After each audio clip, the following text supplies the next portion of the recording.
Bien, buenas tardes.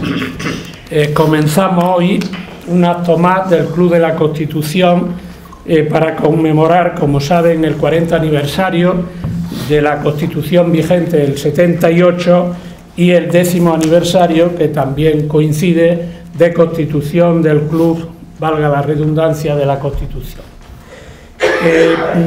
Este acto, como saben, tiene una doble secuencia. Por una parte, la presentación del libro de don Juan Fernando López Aguilar, que lleva por título Europa, Parlamento y Derechos, paisaje tras la guerra de recesión, y posteriormente estrictamente la conferencia o la charla, coloquio entre don Juan Fernando López Aguilar y don José Luis Valverde.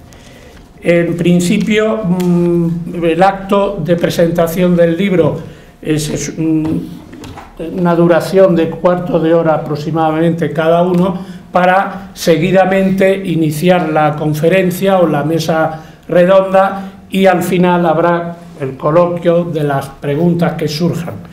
En primer lugar, quisiera expresar el agradecimiento en nombre del club a los dos conferenciantes, tanto a Juan Fernando, permítame que nos tuteemos, y a José Luis Valverde, por estar hoy aquí con nosotros para hablar del proceso de construcción europea y de la integración de España en Europa, y sobre todo aquellas cuestiones más problemáticas que puedan surgir a lo largo de la exposición y del coloquio.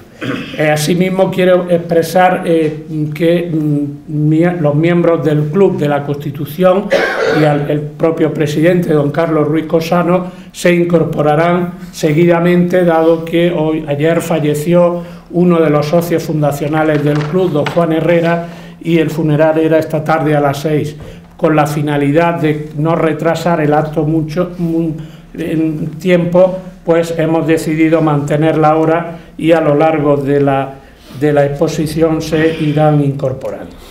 Yo, sin más, para la presentación del libro van a tomar la palabra, obviamente, el autor y don Francisco Balaguer Callejón, profesor, doctor y catedrático de Derecho Constitucional de la Facultad de Derecho de la Universidad de Granada, y el profesor doctor don Andrés Opeña, para hacer unas breves pinceladas de nuestro conferenciante y tanto como del libro, y posteriormente iniciará, o don Juan Fernando López Aguilar también dará alguna pincelada sobre lo que es el libro y las conclusiones a las que se llegan en ese libro.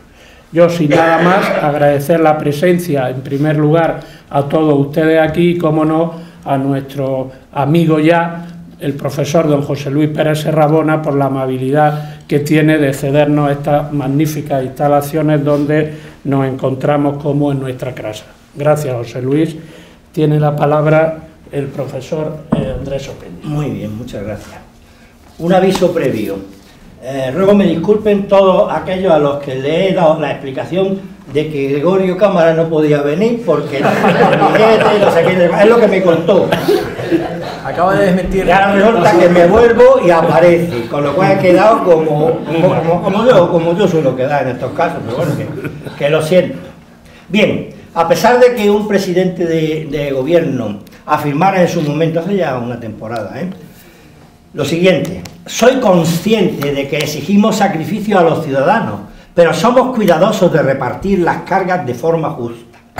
A pesar de que hubiera esa voluntad y ese cuidado,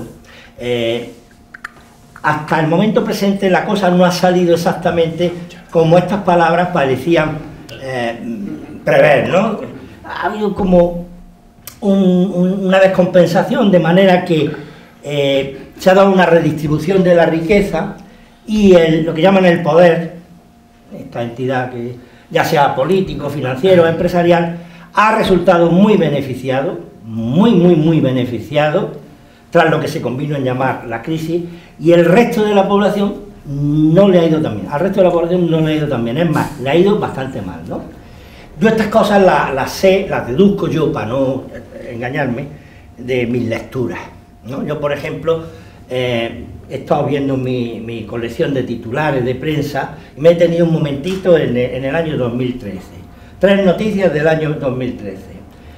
3 millones de personas en España son pobres severos. El número de personas que viven con menos de 307 euros al mes se ha duplicado desde 2008, según un informe de Cáritas.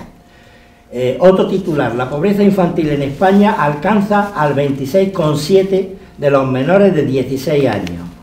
Cáritas constata que la pobreza severa afecta ya a 3 millones de españoles, el doble de los que estaban en esta situación antes de la crisis. Y luego otro bloquecito de titulares, porque los metí en una misma cajita. La banca española gana casi 50.000 millones de euros desde que comenzó la crisis, y la gran banca multiplica por 4 en 2013 sus beneficios del año anterior. Por esto tenía yo la idea de que ha habido como una descompensación, ¿no?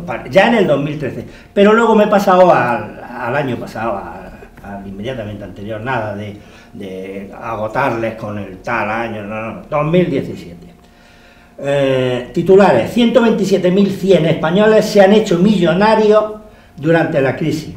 El número de nuevos súper ricos se duplica en 8 años en nuestro país, mientras que la desigualdad también se dobla. Van cogiendo la idea de que ha pasado algo que no estaba previsto, a pesar de esa voluntad de estas cosas que pasan y pasan, ¿no? Luego está el otro titular: los contratos de menos de una semana se disparan hasta los 5,6 millones en 2017 y suponen ya el 26%. Y el último, un titular local, porque eso siempre da a las cosas proximidad, ¿verdad? 57.000 niños viven bajo el umbral de la pobreza en Granada. Entonces, este presidente voluntarioso y cuidadoso que les mencioné al comienzo, parece admitir que algo de esto pudiera ser verdad, porque tengo una frase que dijo a propósito de qué estaba pasando y tal, y la respuesta, dado que había también periodistas extranjeros delante, fue la siguiente: "It's very difficult todo esto". Una frase del presidente, ¿no? "It's very difficult todo esto". Y se enteraron los que eran de fuera y los nacionales. Es curioso, pero parece que aumenta el número de personas, estos conspiranoicos, ya saben, ¿no? Todo el mundo está siempre pensando, aquí pasa algo, aquí eso, que insinúan la posibilidad de que no haya sido precisamente la casualidad la que ha llevado a esta situación. Hay un intelectual al que yo admiro, lo reconozco, pero que algunas veces tiene cosas... Miren la salida que tiene. "La operación fue un éxito", comentan unos personajes en un dibujo, no necesariamente un chiste, del Roto. "La operación fue un éxito. Hemos conseguido que parezca crisis lo que fue un saqueo". Ahí es que te partes. Es que te partes. Leyendo estas cosas del Roto es que te da una risa. "Hemos conseguido que parezca crisis lo que fue un saqueo". Y en otro dibujo también muy gracioso, se ve a dos capitalistas, porque el Roto lo dibuja de una manera que queda claro que son capitalistas, ¿no? Sus gaficas negras, su traje, su corbata negra, muy guapos, ¿eh?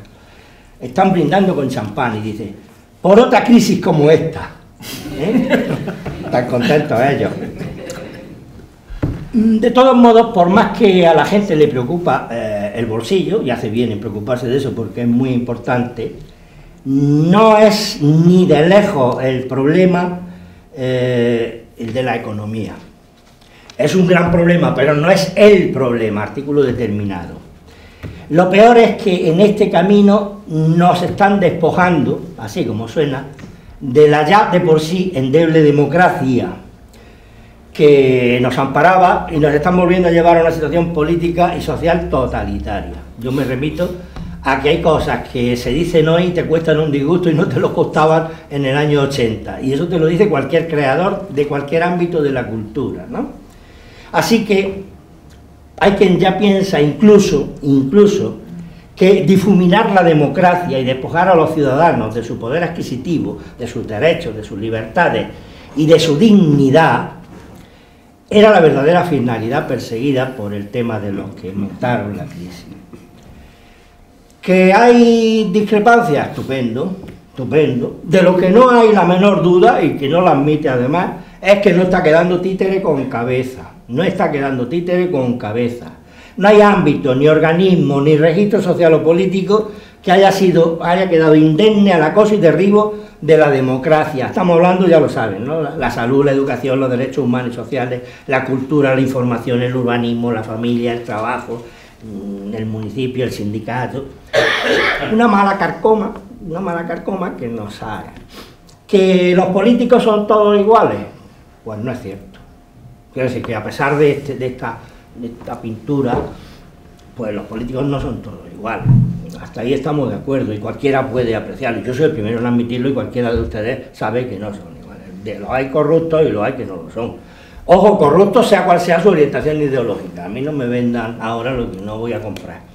Y los hay arribistas y también los hay hijos de puta. Hijos de puta que hacen mucho daño. Por ejemplo, la ley de dependencia, que daba respuesta a un gravísimo problema social, ahora resulta que ha sido desmontada. 90 dependientes, 90 personas dependientes que esperaban recibir una ayuda que ya se les había concedido, pero no pagado, mueren al día en España. 150.000 mientras esperaban que se aplicara la ley. Hay 8 comunidades que se pasan la ley por un sitio muy feo, ¿no? Así que no todos los políticos son iguales, totalmente de acuerdo, pero hay una cosa que sí llama la atención, y es que a pesar de que hay políticos de una clase y políticos de otra, buenos y malos, etcétera, aquí se roba, se tal, etcétera, lo que he dicho antes, ¿no? Y no pasa nada. Y ese es el problema, no pasa nada, es que no pasa nada. Es que un día y otro y otro, y un telediario, y el siguiente, y el otro y el otro.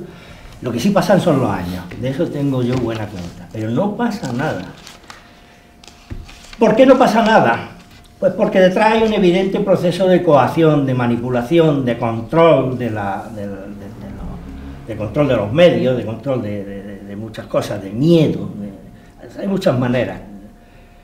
Un día escribiré un libro sobre el tema porque llevo 20 años coleccionando material, pero me voy a mudar porque ya no cabe el material sobre la corrupción en mi casa, es una casa modesta y no cabe.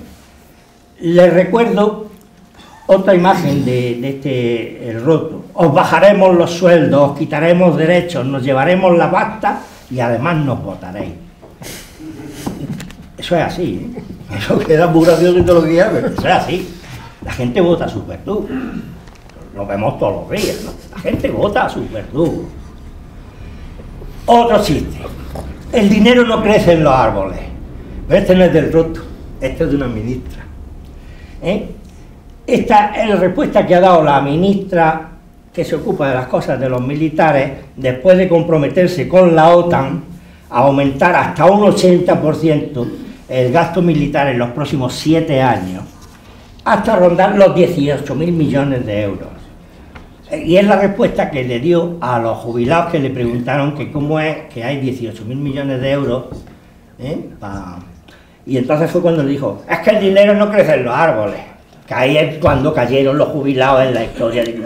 Coño, dejaros de movilizaciones, que el dinero no crece en los árboles, por favor. Por cierto, esto es de pasada, no tiene nada que ver, pero es que me ha acordado de un chiste muy bueno. ¿Saben el del submarino que no flota, que se hunde y ya no sale? ¿No lo saben? Es buenísimo, es buenísimo. Nos ha costado 3.000, tengo aquí la cantidad, 3.685 millones, son 4, pero como ha habido que aumentar un 70% del presupuesto para que vuelvan a subir, es que los submarinos no lo han pillado. Los submarinos son unos barcos que bajan, pero luego suben otra vez, pues si no la gente no se montaría, ¿no? Bueno, si no lo han pillado yo no tengo la culpa. Lo que sí es cierto, vamos a ver, estaremos de acuerdo, ¿no? La necedad sí nos rodea, en eso estamos de acuerdo, que es que no sale a la calle por no ir tonterías. La estupidez se cotiza a la alta. Claro, ahora viene la gran pregunta. ¿esto cómo se come? Si están las cosas como están, si los políticos se dividen en los que son valiosos y los que no lo son, etcétera, y esto sigue pasando, es que los valiosos no tienen sitio, no están teniendo su sitio, ¿no? No están. La prueba más evidente la tenemos aquí ahora mismo con Juan Fernando. Han hecho muy bien en venir esta tarde aquí, es lo mejor que podían haber hecho, lo mejor, con mucho. No sé qué películas ponen, no sé qué cosas se pueden hacer esta tarde, pero con mucho lo mejor que podían haber hecho es venir a oír a Juan Fernando. ¿Por qué? Pues porque es una de las personas más valiosas que yo he conocido en todos los días de mi vida, y lo conozco desde que el hombre se estudiaba el reenvío, que hay que tener valor para estudiarse el reenvío. El que no sepa derecho, mejor no le digo ni de qué va la cosa. Y desde entonces trabaja 25, 26 horas diarias, y desde entonces se prepara, y desde entonces tiene una experiencia extraordinaria, y viaja y se mueve, y entra y sale, pero desde entonces también no está en el lugar en que cualquiera de nosotros que le conozca sabe que debería de estar. Por lo tanto, algo no está funcionando. Y cuando hablo de Gregorio, digo de Juan Fernando, hablo de Gregorio, hablo de Baldo, quiero decir que claro que conozco, yo no digo que todos los políticos son iguales, porque yo conozco gente extraordinaria, valiosísima, pero precisamente porque los conozco, sé que no están donde deberían estar. Y ustedes, que conocen a algunos, saben también que no están donde deberían estar. Luego aquí hay algo que no funciona. Aquí hay algo que no está funcionando, ni muchísimo menos. Bueno, pues lo van a averiguar cuando abra la boca Juan Fernando, pues yo se lo adelanto. Quienes le conocen, pues ya se lo esperan, porque claro, están acostumbrados al discurso inteligente, al discurso valioso, a que las cosas cobren una luz diferente, que es fundamental para nosotros. Y quienes no le conocen, pues ya está. La sensación final, pues la de haber leído un buen libro. Por un lado, te sientes distinto. Cuando terminas de leer un buen libro ya no eres el mismo que eras cuando lo empezaste, ¿no? Y te queda un pozo. Sabemos más de lo que sabíamos al empezar, en este caso, sabemos más de lo que sabíamos cuando empiezas a hablar. Habremos aclarado ideas que no terminábamos de entender, y habremos complicado algunas que creíamos que teníamos muy claras, porque esa es una virtud de Juan Fernando. No complicar las cosas, sino darle a las cosas la dimensión compleja que puedan tener.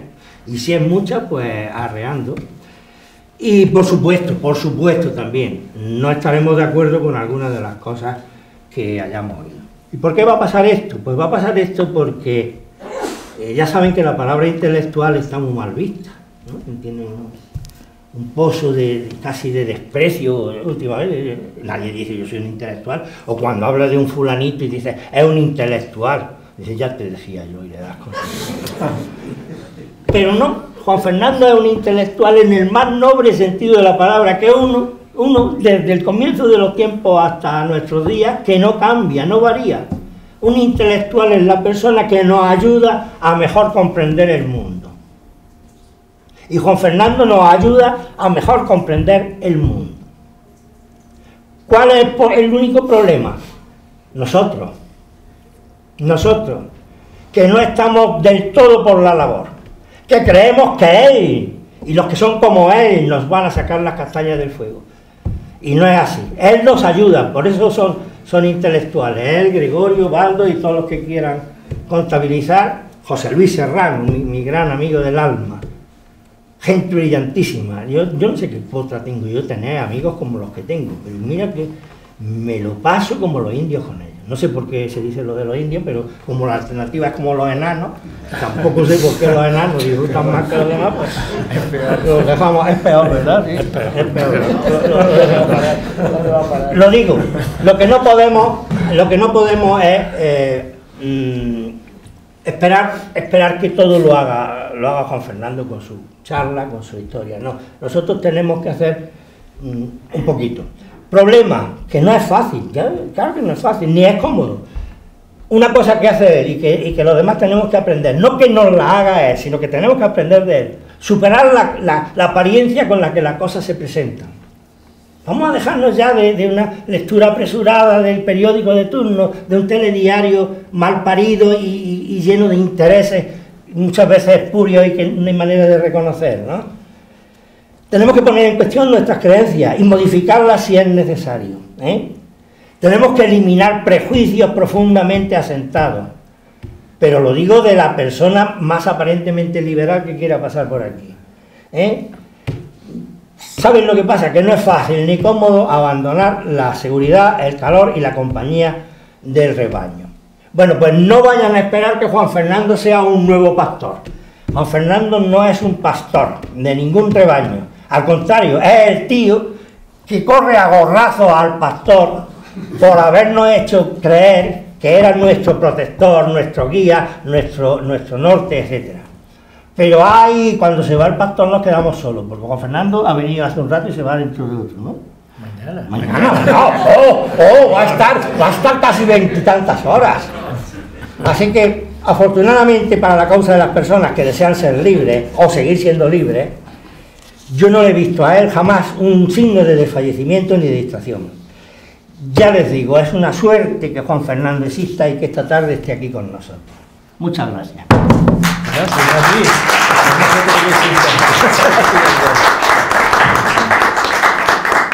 Bien, seguidamente tiene la palabra el profesor doctor señor Balaguer Callejón, que procederá a dar unas palabras de presentación del libro de don Juan Fernando López Aguilar. Señor Balaguer, tiene la palabra. Muchas gracias, Rogelio. La verdad que es una fortuna estar aquí esta tarde porque me siento con muchísimos amigos que por muchos motivos algunos no lo veía hace tiempo, y entre ellos Juan Fernando, que bueno, hace no menos de 2 meses que no lo vimos, y porque son personas que forman parte también de mi vida. Dice Andrés que no he tenido la suerte de tener muy buenos amigos, pero yo creo que Gregorio, Juan Fernando, Aldo, yo y otros muchos hemos tenido la suerte de tener a Andrés, que ha sido siempre y seguirá siendo siempre una referencia para todos nosotros, ¿no? De manera que estoy muy contento de estar aquí, por supuesto por Rogelio, que nos conocemos también desde hace muchísimos años, y desde luego por el libro, porque además seguro que soy el único que se lo ha leído, incluyendo al propio autor.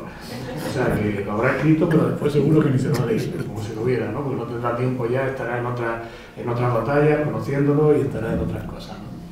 Así que me toca presentar el libro, y la primera sensación que he tenido al ver el libro es una sensación de gran afinidad, de algo con lo que yo me identifico plenamente. Claro, habrá quien diga, bueno, eso no es ningún valor para el libro, evidentemente, porque ya depende de que esa identificación sea también una identificación que tengan otras personas.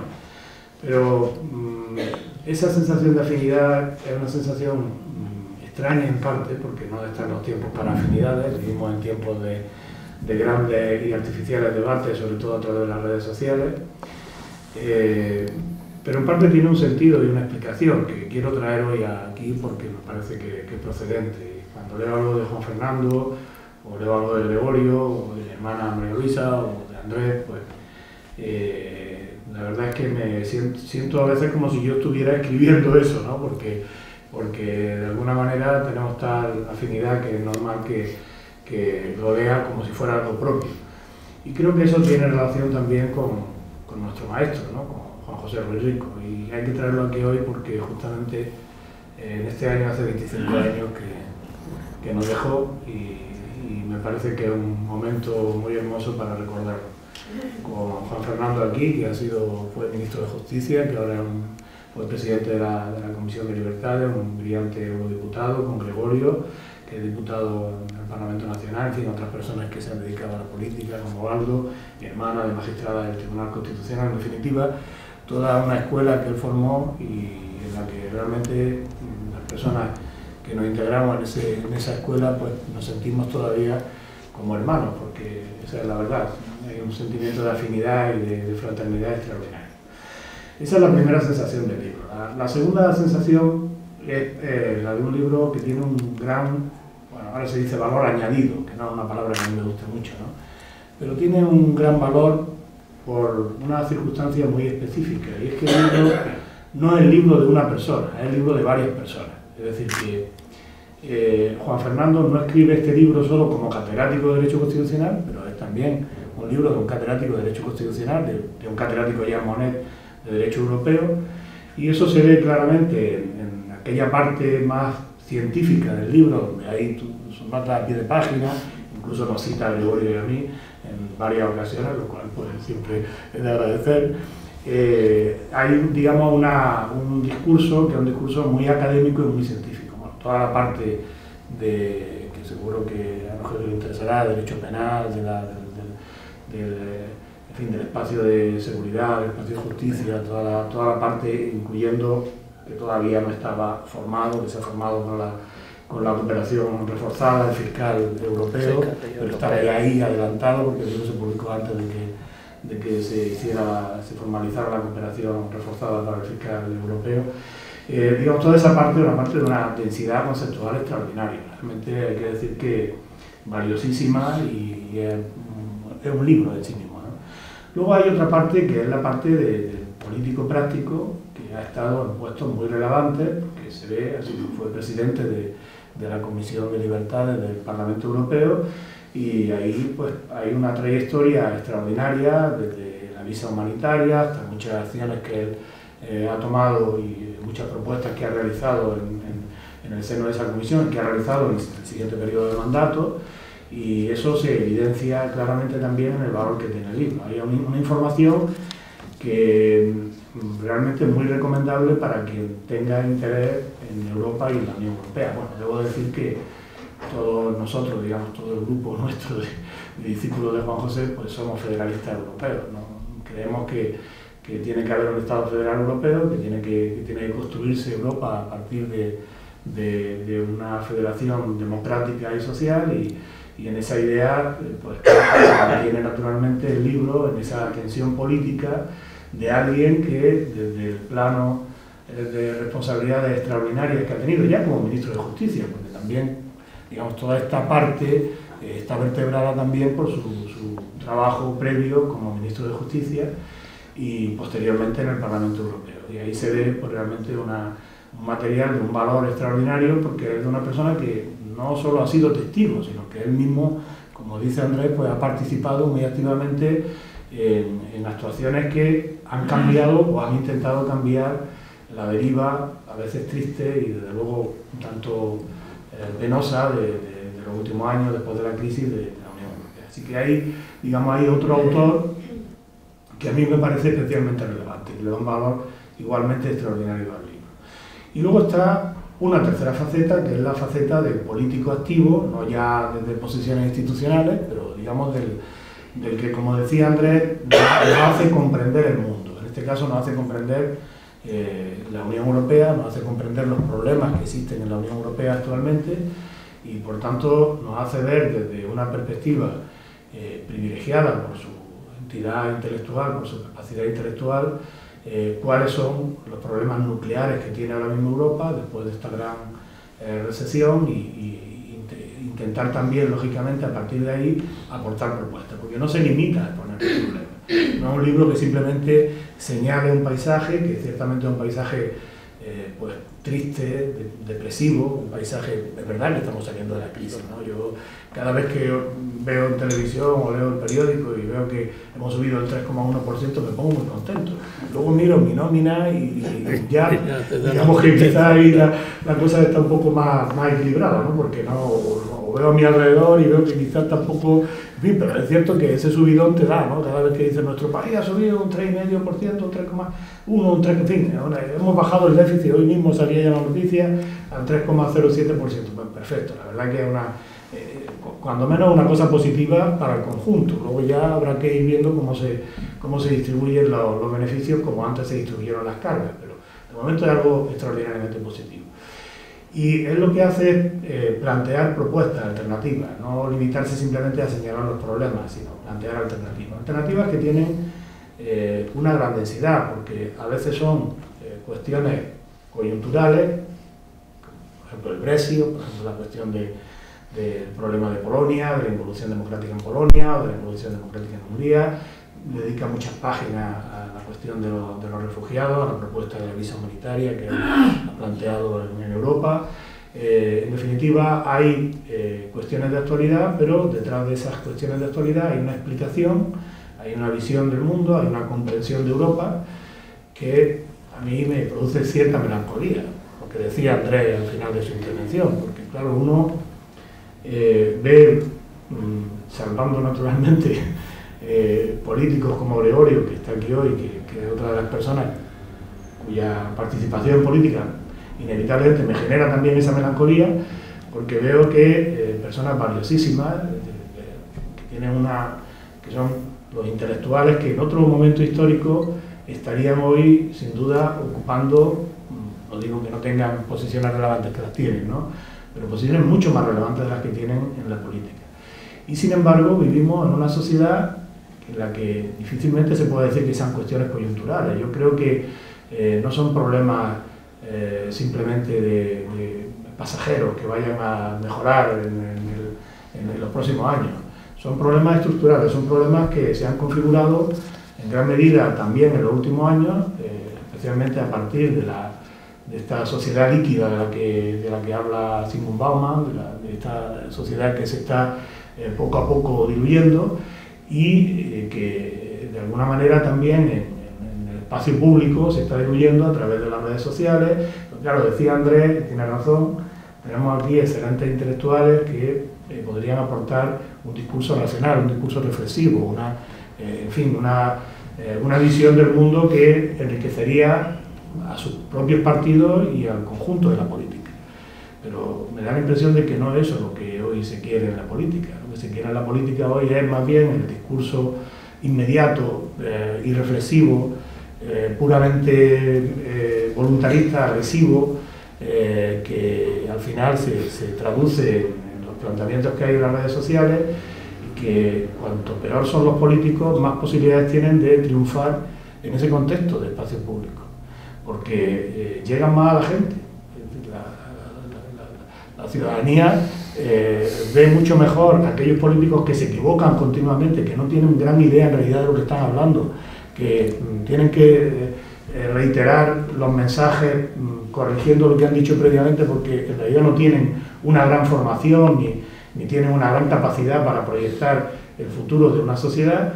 Se identifican más con ese tipo de personas, y por otra parte el discurso, la propia estructura de las redes sociales está orientada a ese tipo de personas, porque no olvidemos que las redes sociales no son hermanitas de la caridad, son grandes compañías, como acabamos de ver con Facebook, que van ganando en función del impacto que tienen los mensajes que se publican. Entonces estamos generando un espacio público en el que la capacidad de reflexión o de debate racional está desapareciendo prácticamente. Lo único que interesa en las redes es exclusivamente ganar popularidad, porque esa popularidad genera ingresos publicitarios y por tanto van haciendo caja. Y van haciendo caja los de Facebook apoyando a los rusos para que Donald Trump gane las elecciones, apoyando a los que estaban en contra de la Unión Europea para que el Brexit triunfe en el referéndum, al que por cierto Juan Fernando dedica una brillantísima página con lecciones no solo para el referéndum del Brexit, sino también para el famoso derecho a decidir, todo este tipo de extravagancias con las que últimamente nos han dedicado en alguna parte de España, que cada vez más lamentable, como estamos viendo hoy mismo realmente esta misma tarde, una situación cada vez más lamentable.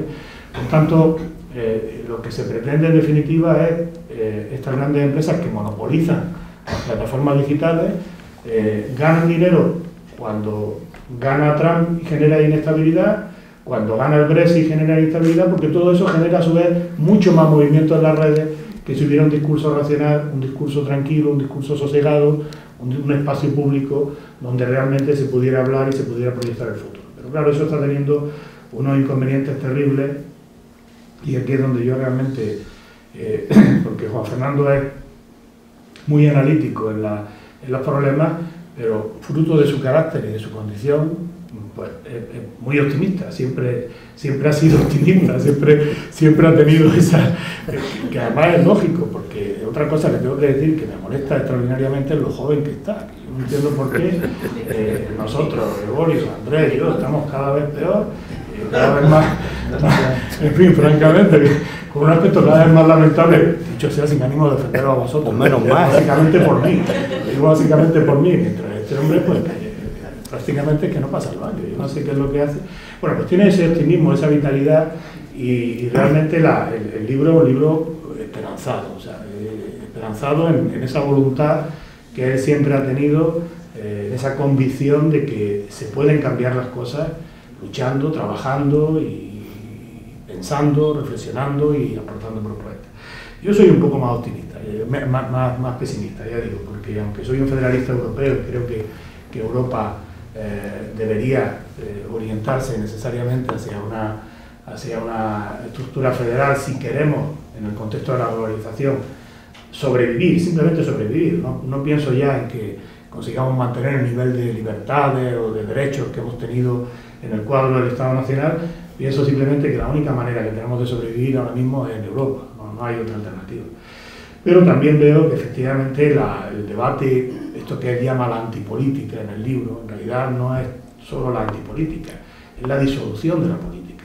Y esta disolución de la política no es algo inocente o que esté pasando por pura casualidad, es algo que está motivado por unos intereses económicos. Y fundamentalmente estos intereses económicos de grandes estructuras de poder, de grandes redes sociales, que quieren tener un discurso público que genere inestabilidad, porque eso genera a su vez popularidad y porque eso genera negocio.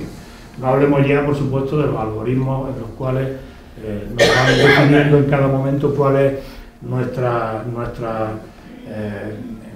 orientaciones políticas, nuestras orientaciones de consumo, todo lo que en definitiva nos va encerrando cada vez más en un contexto donde se suponía que tenía que haber más libertad y más democracia, en compartimentos estancos que además pugnan entre sí con un discurso cada vez más agresivo. En fin, yo espero equivocarme y espero que sea Juan Fernando el que tiene razón y que todo lo que en este libro se desarrolla también de latido a favor de Europa se cumpla en el futuro y que pronto tengamos una Europa más integrada, más democrática y más social como él ha defendido en este libro. Muchas gracias.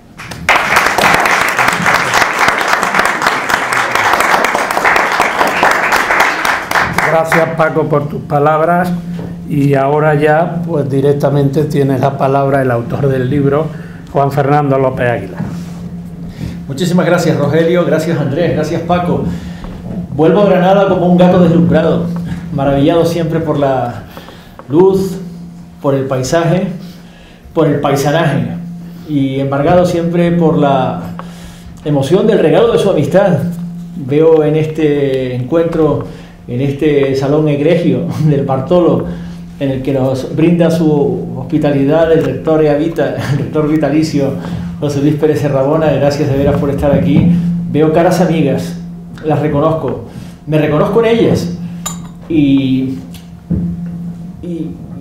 solo quiero brindarles la emoción del abrazo, de este reencuentro siempre en Granada, en el que me siento regalado con la amistad de personas a las que aprendí a querer en los mejores años de nuestra vida, desde luego en los mejores años de la mía, personas a las que aprendí a querer cuando era muy joven y tuve el privilegio de ser un granadino, y por tanto reencontrarme aquí con ustedes es un regalo inmenso. Lo quiero recompensar con la brevedad que se han autoimpuesto mis compañeros y amigos de este lado de la mesa.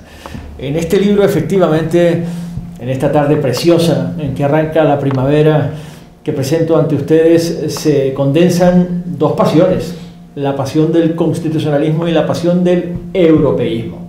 ¿Qué es el constitucionalismo? Pues es la sujeción del poder a derecho. ¿Y qué es el europeísmo?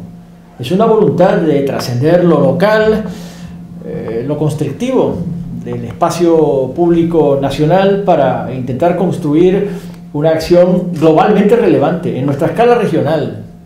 Era Europa, ese sueño intergeneracional que los españoles acariciamos durante demasiado tiempo y que por fin conseguimos cumplir. Así lo sentimos, así lo percibimos cuando los nacidos en los 60 pues teníamos 20, los años 80, y que sin embargo se sumerge en el momento en que yo aterrizo en el Parlamento Europeo en la peor crisis de su historia. En modo que este es el tercer libro que publico durante mi mandato en el Parlamento Europeo, en un Parlamento que se distingue en la arquitectura europea por ser la única institución elegida directamente por el sufragio universal de 500 millones de europeos, en el que vengo poniendo mi acento de alarma ante la profundidad de esta crisis, la peor de la historia de la construcción europea, esto que hemos dado a llamar la Gran Recesión. El primer libro que publiqué en el año 2011 llevó por título El suicidio de Europa, y parecía entonces un estrambote, parecía una expresión descarnada o incluso exagerada, y que sin embargo luego fue replicada en todas las lenguas de la Unión, en una literatura que floreció a propósito precisamente de la cronificación de la crisis hasta su conversión en una gran recesión y en una glaciación europea. Y yo pronostiqué en ese libro, El suicidio de Europa, que la crisis no era, como se nos decía, económica y financiera, desde luego no exclusivamente una crisis del euro ni de su gobernanza, una crisis política, porque toda crisis verdadera, toda crisis que merezca ese nombre, nace y se desarrolla y por supuesto desemboca en lo que realmente es una crisis política que afecta a la voluntad de ser, incluso a la razón de ser de Europa. La crisis que hemos atravesado en estos últimos 10 años es una crisis política porque ha afectado a la voluntad de Europa, a la voluntad de la integración supranacional. Y la ha afectado precisamente en lo que tenía de dimensión política y de ambición constitucional, que es de lo que yo me ocupo en Europa, de la dimensión constitucional de Europa. Cuando aterrizo en el Parlamento Europeo entra en vigor el Tratado de Lisboa, que es la condensación de los materiales constituyentes y constitucionales, protoconstitucionales si se quiere, de la construcción europea. Una Carta Europea de Derechos Fundamentales y un espacio de libertad, justicia y seguridad en el que por fin el Parlamento Europeo es legislador, y además es legislador penal y procesal penal y legislador sobre los derechos fundamentales de la Unión Europea. Y exactamente en ese momento en que Europa más prometía, en que Europa más promesa era, se produce un divorcio, a mi juicio, muy doloroso, muy sangrante, entre la promesa de Europa y su capacidad de rendir, de su capacidad de traducirse en resultados, precisamente porque ha flaqueado la voluntad de Europa y se ha producido una rebatiña de egoísmos nacionales, una rebatiña de pánico, desconfianzas cruzadas, en las cuales las opiniones públicas de los Estados miembros han sido instigadas a abandonarse en esa olla en ebullición de desconfianzas cruzadas.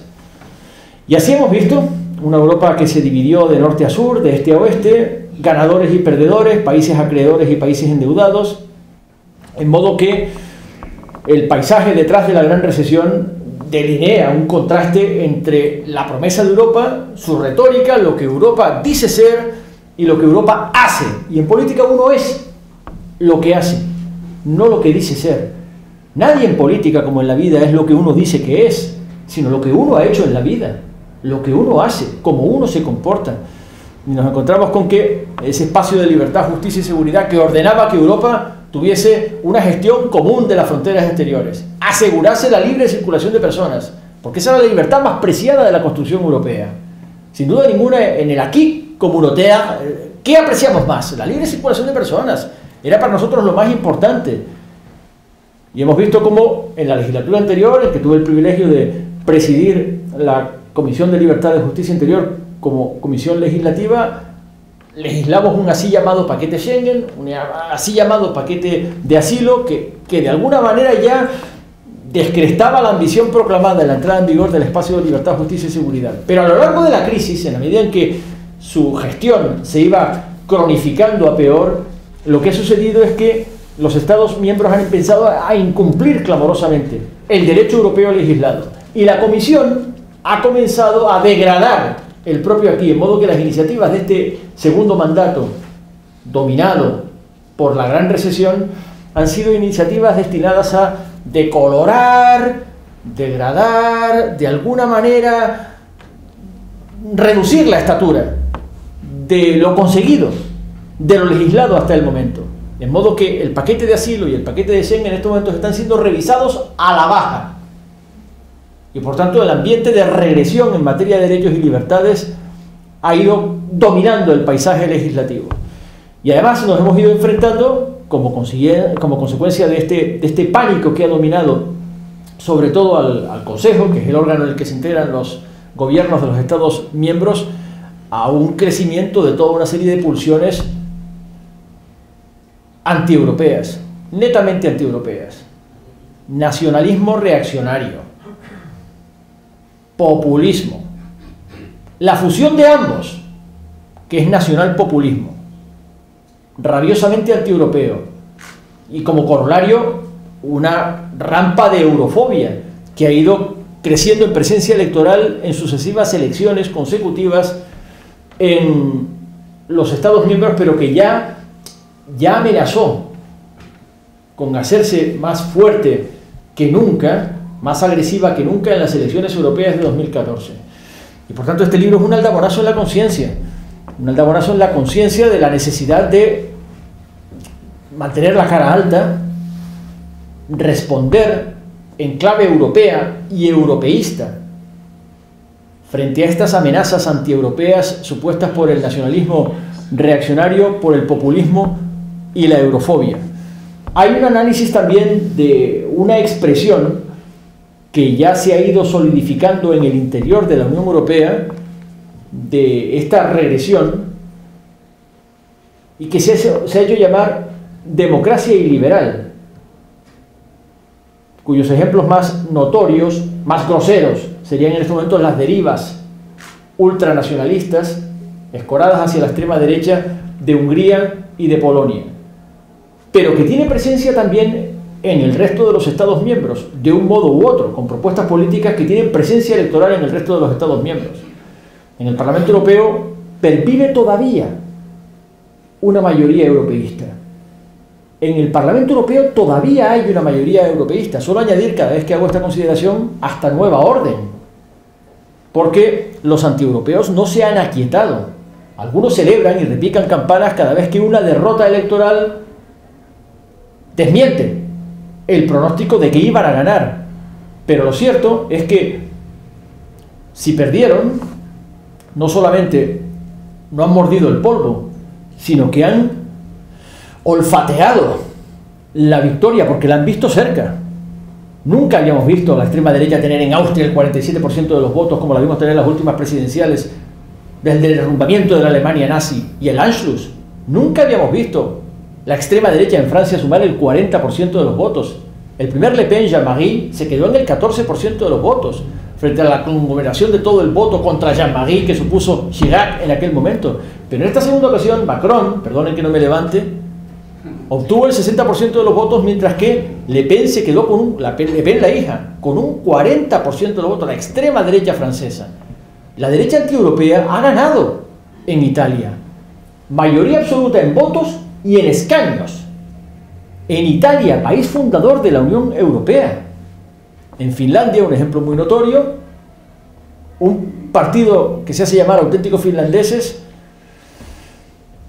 con un único discurso, un único motivo político, que es odiar a los extranjeros, que, hay que saberlo, en Finlandia solo suman menos del 5% de la población, conglomera casi un 20% de los votos. Un 20% cuyo único motivo y razón de ser es odiar al 5%. ¿Hay o no en esto una amenaza al proyecto europeo? Pues frente a esa amenaza hace falta rearmar el discurso europeo. No es bastante el trabajo que la Comisión está haciendo frente al latido todavía proeuropeísta del Parlamento Europeo. La Comisión comparece ante el Parlamento Europeo, Jean-Claude Juncker, y nos recita un supuesto libro blanco con 5 opciones. Decepcionante. La primera, quedarnos como estamos, lo que se denomina en la jerga europea muddling through, chapotear, ir tirando. La segunda, solo mercado interior, basta ya de todo lo demás. La tercera, hagamos menos cosas, o en su caso hagamos más pero con menos. La cuarta, cooperaciones reforzadas. Vamos a olvidarnos de la unanimidad, que es ya cada vez más imposible, inviable. Y la quinta, un gran salto federal. No me engaño, soy un federalista, pero el gran salto federal no lo vamos a dar mañana por la tarde. Seguramente habrá que operar con cooperaciones reforzadas. Seguramente habrá que intentar por todos los medios que algunos impulsos nos pueda tomar algo parecido a un motor europeo, apoyándose en la todavía perviviente mayoría proeuropea en el Parlamento Europeo, en la aspiración de que recuperemos el aliento y la voluntad supranacional. Pero algo que es imprescindible para ello, y este es el mensaje que nunca puedo soslayar, del que nunca me puedo privar cuando comparto un minuto con un público motivado y particularmente interesado, un público cívico que se roba parte de su tiempo en una tarde cualquiera para reflexionar siquiera un segundo sobre lo que está pasando. La condición imprescindible para plantarle cara a esa ola de eurofobia revestida de nacionalismo reaccionario o de populismo en su versión asamblearia, con una verbología, con una verborrea, con una fraseología supuestamente de izquierda radical, aunque sus postulados resulten igualmente reaccionarios y consiguientemente antidemocráticos, o reaccionario en clave pura y dura antieuropea, directamente orientada a provocar la voladura desde dentro de la construcción europea y cuyos escaños, insisto, son cada vez más numerosos en el Parlamento Europeo, imbuidos de discurso del odio, disparando contra todo lo que se menea, disparando contra los gitanos, contra los judíos, contra los musulmanes, contra los inmigrantes, contra el colectivo, así llamado en la jerga europea, LGTBI, contra los extranjeros, contra los europeos, que sean nuestros vecinos, siempre que hayan nacido en algún país que no sea el tuyo, porque también de ellos tenemos que desconfiar. Frente a todo eso, hay una premisa imprescindible, para que esta gente, como en la famosa cita, que se atribuye a Bertolt Brecht, pero que en realidad es de Edmund Burke, para que esa gente que quieren llevárselo todo por delante y que quieren realizar el mal, que sería la destrucción de esa oportunidad de ser globalmente relevantes y permanecer siendo europeos, no se salga con la suya. Es imprescindible que rompamos el maleficio de que los demás no hagamos nada. Por tanto, que los demás hagamos nuestra parte del trabajo. Si los antieuropeos tienen tanta pujanza en las urnas y tienen una sobrerepresentación elección tras elección en los últimos procesos electorales, es porque los antieuropeos, no les quepa la menor duda, votan con mucha hambre, votan con mucha hambre atrasada, votan con mucha rabia, pero votan. Vaya si votan. Los antieuropeos fueron a votar en el desdichado referéndum del 23 de junio en el Reino Unido de 2016.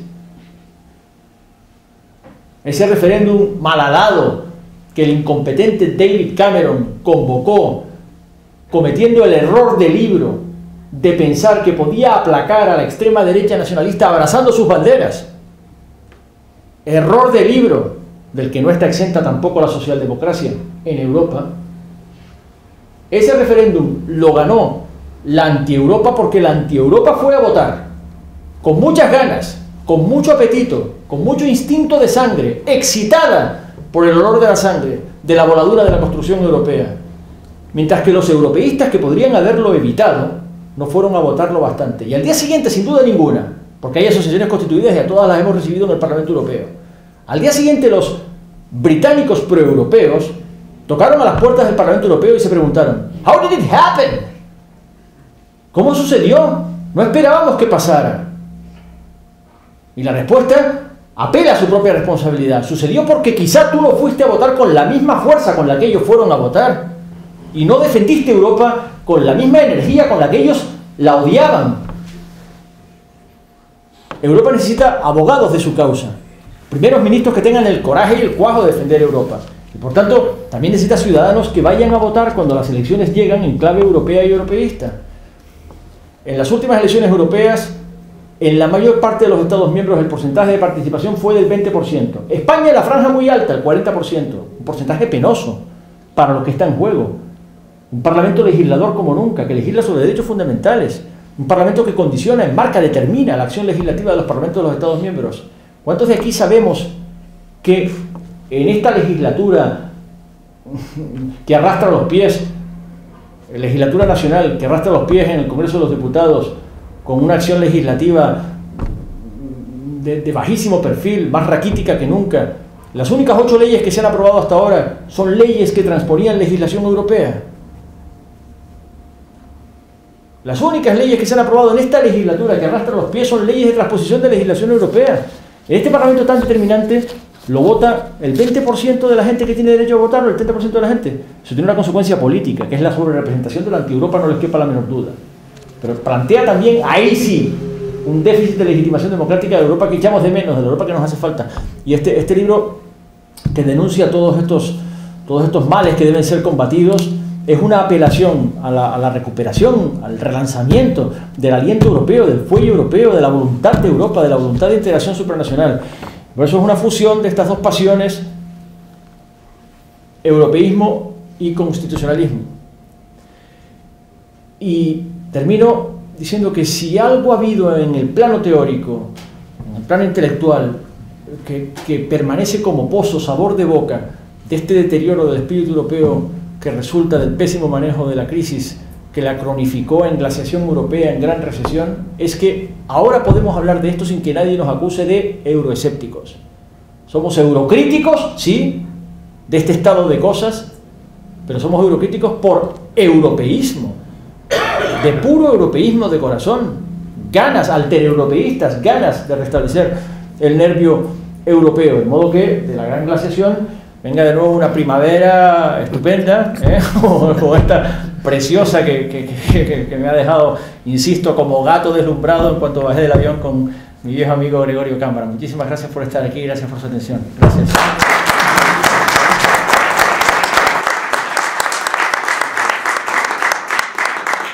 Bien, gracias.